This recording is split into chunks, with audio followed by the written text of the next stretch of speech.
안녕하세요. 체형 성형을 중점적으로 진료하는 BSD 성형외과의 나옥주 대표원장입니다. 그래서 이렇게 이 피부 처짐을 없애기 위해서 거상 수술을 많이 하는 이 신체 부위가 보통 이제 복부 쪽이 많고, 그 다음에 팔 쪽, 그 다음에 가슴 쪽, 그리고 허벅지라던가 엉덩이 밑선 부위, 이런 부위 쪽을 전부 다 이 남는 피부를 없애면서 전체적으로 끌어올리는 이런 거상 수술의 대상이 된다고 이야기를 할 수가 있겠습니다.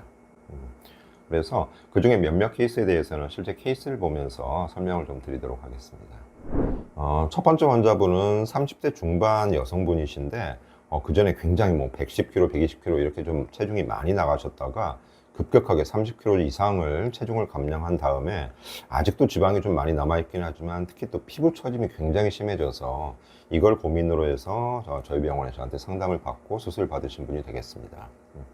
그래서 지금 이 사진에서 보시면은 양쪽 팔 부위를 봤을 때 겨드랑이 옆 부위가 특히 피부가 굉장히 많이 늘어나서 마치 뭐 날개 같다고도 본인은 표현하셨는데, 이런 부분이 많이 밑으로 내려와 있고, 그 다음에 팔뚝 전체적으로 해가지고는 아직도 좀 지방이 많은 걸 볼 수가 있습니다.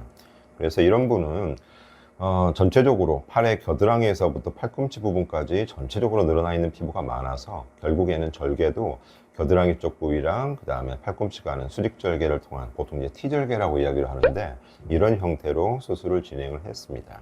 그래서 수술 후 사진을 보시면 여기서 보시는 바와 같이 이제 이 많이 남아있던 피부들이 전체적으로 다 없어진 걸 볼 수가 있고요.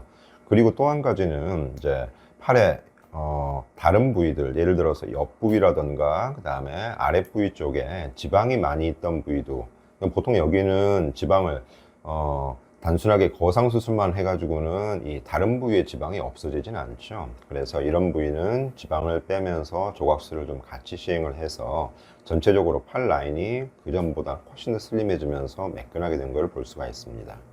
같은 동일한 환자분인데요. 똑같이 그 전에 이제 체중이 많이 나갔을 때 많이 늘어나 있던 피부들이 이렇게 살이 빠지면서 복부 쪽도 마찬가지로 이제 배꼽 쪽이라던가 그 다음에 이제 아랫배 쪽, 그 다음에 서해부 쪽, 이런 부분들이 전체적으로 다 늘어난 피부가 겹치면서 주름이 돼서 이렇게 한 겹, 두 겹 이런 형태를 가지고 되어 있는 걸 볼 수가 있습니다. 수술 결과에서 보시면 아시겠지만 배가 전체적으로 매끈하고 팽팽하게 되면서 지방도 훨씬 더 줄어들고 근육 라인도 좀 살짝 보이면서 그전에는 이제 보이지 않던 배꼽도 세로 배꼽 형태로 노출이 되는 걸 볼 수가 있죠. 그래서 이처럼 거상 수술은 그냥 단순하게 피부만 잘라내고 당기는 이런 수술이 아니라 남은 피부 부위에서도 필요한 부분의 지방도 제거를 좀 하고, 그 다음에 전체적으로 근육도 모으면서 그 라인을 좀 확실하게 만들어주는 이런 형태의 수술이 된다는 것을 이제 사진을 보시면 아실 수가 있을 겁니다.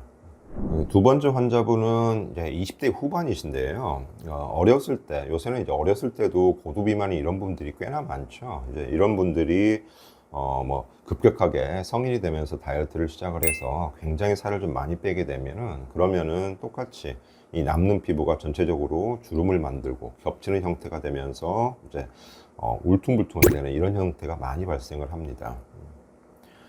그래서 이런 분도 이 피부 늘어난 게 워낙 많았기 때문에 이 아랫배 쪽에 길게 생긴 주름이 옆구리까지 가서 옆구리가 마치 접혀 있는 것처럼 이렇게 되어 있는 걸 볼 수가 있을 텐데요. 이제 수술 후의 결과를 보시면 전체적으로 배 쪽에 거의 군살 없다시피 할 정도로 굉장히 매끈하고 날씬한 이런 형태가 되었고, 또 옆부분에 이렇게 접히는 듯한 이런 형태가 다 없어지고 배꼽 모양도 훨씬 더 좀 좋아졌죠. 그 전에, 수술 전에 걱정을 했던 것과 달리 수술의 결과에 대해서 굉장히 만족을 많이 하셨던 분이 되겠습니다.